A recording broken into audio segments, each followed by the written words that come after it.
ભાનુશાલીની હત્યાના મેઇન સાક્ષી રેકી કરનાર 3 આરોપીની પૂર્વ કચ્છ પોલીસ દ્વારા કરાઈ ધરપકડ। ગાંધીધામ બી ડિવિઝન પોલીસે આ બાબતે ગુનો નોંધ્યો છે।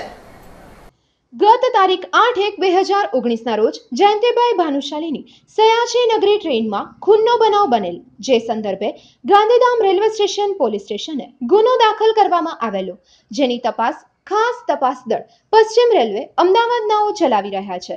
આ બનાવ અનેકવિધ રીતે પૂર્વ કચ્છ જિલ્લા સાથે પણ સંલગ્ન હોય, જેથી પૂર્વ કચ્છ પોલીસ પ્રથમથી જ આઈજીપી શ્રી ડીબી વાઘેલા સાહેબ અને એસપી શ્રી પરીક્ષિતા રાઠોડ સાહેબની સૂચના અને માર્ગદર્શન મુજબ ચકચારી બનાવ અન્વયે પ્રથમથી જોડાયેલ છે। આ ગુનાના એક અગત્યનું સાહિદ પવન મોર અત્રેના જિલ્લાના ગાંધીધામમાં વસવાટ ધરાવતા હોય તેઓની સુરક્ષા સંદર્ભે પણ જિલ્લા પોલીસ સતર્કતાથી કામ કરી રહી છે।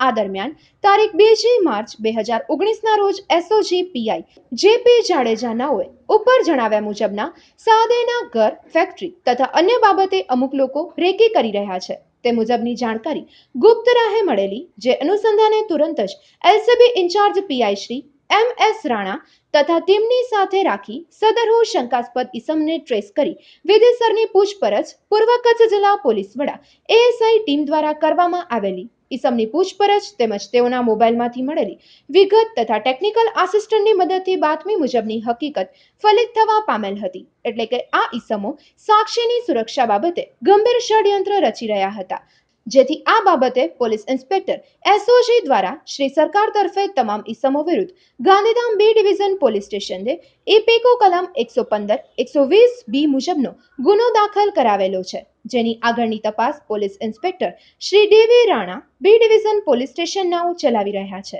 ગુના કામે આ ઇસમોની અટક કરવામાં આવી છે, જેમાં પિયુષ દેવજીભાઈ વાસાણી, રસિક સૌગણભાઈ પટેલ, કોમેશ મગનલાલ પોકાર આ શખ્સોની અટક કરવામાં આવેલી છે। એમાં જે ગુનાના મુખ્ય આઈ વિટનેસ છે પવન મોરે, જે ગાંધીધામમાં રહે છે અને જેને શરૂઆતથી પ્રોટેક્શન આપવામાં આવેલું હતું। અમને એક ખાનગી બાતમીદારથી માહિતી મળી હતી કે જયંતિ ભાનુશાળીના મર્ડર કેસના સાક્ષીને છબીલ પટેલના માણસો દ્વારા એના ફેક્ટરી અને ઘરની એની મૂવમેન્ટ, એની દિનચર્યા, એની રેકી થઈ રહી છે।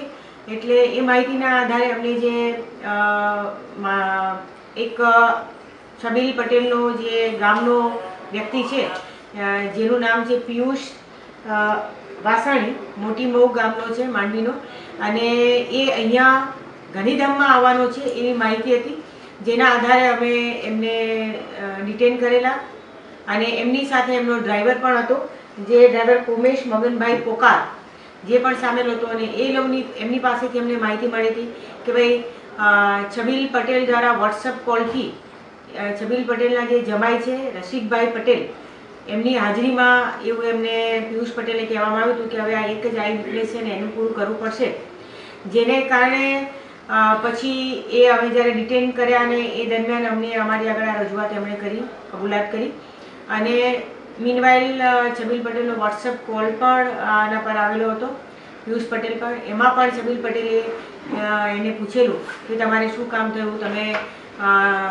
પૂછપરછ કરી અને રેકી કરી કે નહીં, એના ફોટોગ્રાફ્સ લીધા કે નહીં, વિડીયોગ્રાફી કરી કે નહીં, આ બધું જે ફલિત થતું તે પછી બીજા દિવસે રસિકભાઈ પણ અહીંયા આવેલા, એ પણ મળી આવ્યા, અને એ દિવસે છબીલ પટેલ દ્વારા આ પિયુષ પટેલને વાસાણીને એવી પણ સૂચના આપેલી હતી કે ભાઈ તમે જેલમાં જઈને શૂટરોને પણ મળી લેજો। એટલે આ બધી જે બાબત હતી રેકી કરવાની, એના પરથી એક સાબિત થતું હતું કે જે એક જ આઈ વિટનેસ છે એ આઈ વિટનેસને કોઈ પણ ગંભીર પ્રકારનું નુકસાન શારીરિક રીતે કે રીતે કરવાની એ લોકોની પેરવી હોઈ શકે, જેના આધારે પછી આખી જે તપાસ જયંતિ ભાનુશાળીના મર્ડરની તપાસ કરી રહ્યા છે એસઆઈટી રેલવે પોલીસ, જેઓને પણ આ લોકોની પૂછપરછ કરી, અને એ દરમિયાન પછી અત્યારે હાલ એસઓજી પીઆઈ જેપી જાડેજા છે, જેમને સૌથી પહેલાં બાતમીદાર મારફતે આ માહિતી મળી હતી, એમની ફરિયાદ લઈને બી ડિવિઝન પીઆઈ અત્યારે તપાસ કરી રહ્યા છે। પૂર્વ કચ્છ માહિતી જે આપણને મળી સૌથી પહેલાં એ એસઓજી પીઆઈ જેપી જાડેજાને મળી હતી, જેના આધારે આપણે પૂછપરછ માટે અહીંયા લાવેલા। અહીંયા ગાંધીધામમાં। હા, ખુલ્લા વિસ્તારમાં, ઓસ્લો સર્કલ। હોસ્પિટલ સર્કલ પાસેથી બોલાવેલા ને. મેડમ, જે છબીલ પટેલનો ફોન કોલ આવ્યો એ વાત છે, એ પોલીસ તપાસ ચાલુ હતી એ દરમિયાન ચાલુ હતો? હા, પૂછપરછ ચાલુ હતી. પૂછપરછ ચાલુ હતી ત્યારે જ વિડિયો કોલ આવ્યો. હા, એના એવિડન્સ ને જ્યારે પિયુષ વાસાણીની પૂછપરછ ચાલુ હતી આપણી પાસે અહીંયા, ત્યારે એ વખતે પૂછપરછ દરમિયાન જ એનો વિડિયો કોલ આવેલો છબીલ પટેલનો પિયુષ પટેલના મોબાઈલ પર. અને શાર્પ શૂટરને મળવાનું એ વખતે જ એને વાત હા, એ દિવસે રાત્રે 2 કોલ આવેલા. બીજા કોલમાં એણે કહ્યું કે તમે કાલે જાઓ તો જતી વખતે શાર્પ શૂટરને જેલમાં મળતા.